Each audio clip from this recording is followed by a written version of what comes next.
Vou falar do topónimo Chamoso, que tivo unha relevancia na historia da división territorial da provincia lucense.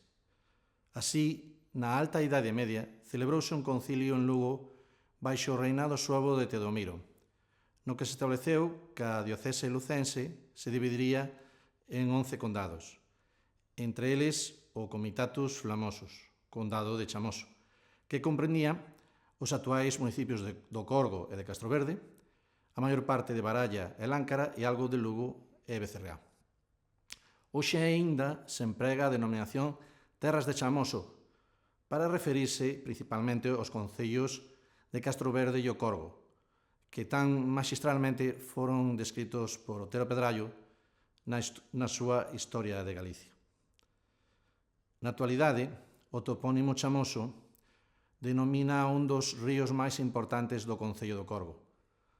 Ademais, forma parte do nome de 3 parroquias corguesas, Santo André, San Bartolomé e San Cristóbal, e do nome dunha aldea da parroquia de Paradela.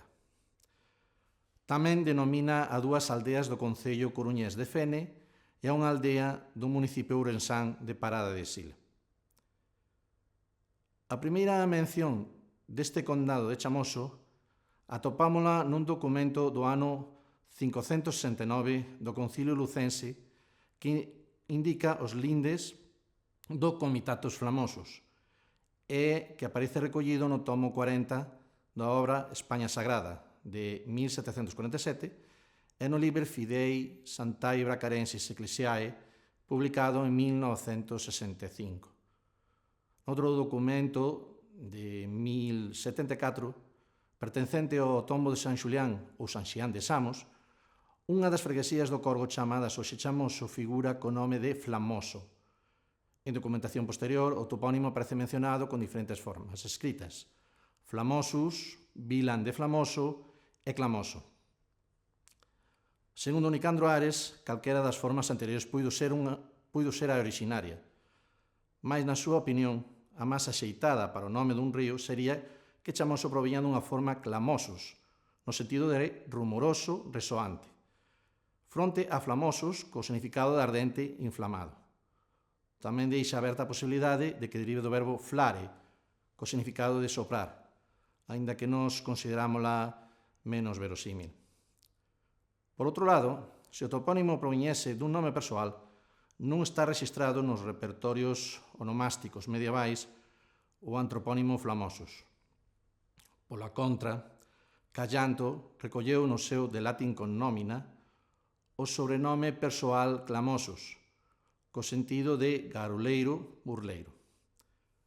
Fernando Cabeza Quiles considera que a orixe do topónimo Chamoso seguramente proveña dun nome persoal latino Flamosus non documentado, aínda que tamén afirma que Chamoso, pola evolución do grupo latino CL, pode vir do topónimo Clamosus.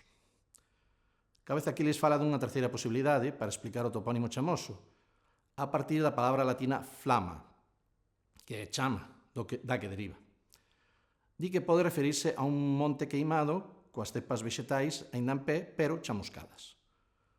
Esta terceira etimoloxía é a que recolle o profesor Gonzalo Navaza na súa tese sobre a fitotoponimia galega.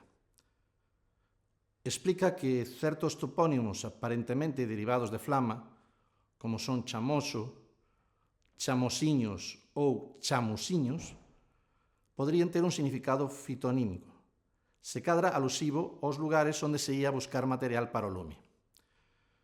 Como conclusión, podemos decir que a motivación do nome do río pode que teña que ver coa hipótese de Nicandro Ares, en referencia a un río rumoroso. Pero como nome do condado, parece máis probable que a motivación teña que ver cun lugar queimado.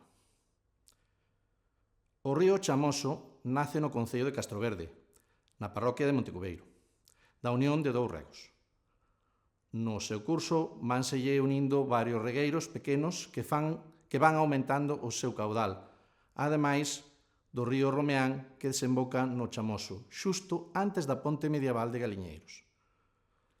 Cando chega ao concello do Corgo, entra polas terras de Queizán. Segundo Nicandro Ares, o nome desta parroquia de Queizán fai referencia a unha explotación agrícola medieval, propiedade dun home que posiblemente se chamara Caecianus ou Canicianus. Pili Kreml explica o topónimo supoñendo o nome personal gótico Quizia, emparentado con Guizia, mais o profesor Nicandro Ares afirma que non é verosímil que se perdese o T ou o dobre T. O río continúa o seu percorrido por terras corguesas, atravesando 6 freguesías máis, que son Adai, Pedrafita, Arxemil, San Cristóbal, San Bartolomeu e Laxosa, ata chegar á Paradela. Nesta parroquia, cuxo nome provén dun diminutivo do latín parata, é dicir, parada, atopamos a citada aldea chamada Chamoso. Preto deste lugar, e despois de percorrer 32 kilómetros, o río Chamoso desemboca no Miño tras atravesar a Ponte da Foz.